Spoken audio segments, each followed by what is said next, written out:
పూరా local. Welcome to పూరా local. Rebel star Prabhas నటించిన కల్కి 2 గురించి మూవీ మేకర్స్ పెద్ద ప్రకటన చేశారు. పాన్ ఇండియా హీరో ప్రభాస్ నటించిన కల్కి సీక్వెల్ లో దీపికా పదుకొనే నటించడం లేదని మేకర్స్ స్పష్టం చేస్తూ అధికారికంగా ప్రకటించారు. బాగా ఆలోచించి ఈ నిర్ణయం తీసుకున్నట్లు చిత్ర నిర్మాత అశ్విని దత్ ఎక్స్ వేదికగా తెలిపారు. అన్ని మార్గాల్లో జాగ్రత్తగా పరిశీలించిన తర్వాత మేం ఈ నిర్ణయం తీసుకున్నాం.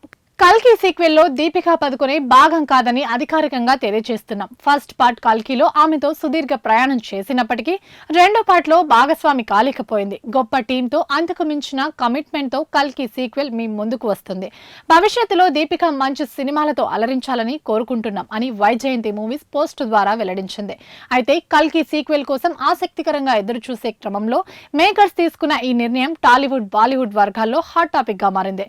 ఇటీవల దీపికా పదుకొనే పెట్టిన అన్రీజనబుల్ కండిషన్సే ఇప్పుడు కల్కి 2 ప్రాజెక్ట్ నుంచి ఎలిమినేట్ అవ్వడానికి కారణమని సినీ వర్గాల్లో టాక్ వినిపిస్తోంది. ఏదేమైనా ప్రభాస్ కు జంటగా దీపికను చూద్దామనుకున్న అభిమానులకు నిరాశే మిగిలింది. కానీ ఇప్పుడు కల్కి సీక్వెల్ లో దీపికాకి బదులు ఎవరిని తీసుకుంటారనేది ఇప్పుడు ఫ్యాన్స్ ముందున్న పెద్ద ప్రశ్న. దీపికా పాత్రలో నటిస్తుంది వీళ్ళే అంటూ సామాజిక మాధ్యమాల్లో కొంతమంది ముద్దుగుమ్మల పేర్లు వినిపిస్తున్నాయి. కానీ అందులో ఎంతవరకు నిజముందో తెలియాలంటే మళ్ళీ మేకర్స్ ప్రకటించే వరకు వేచి చూడాల్సిందే.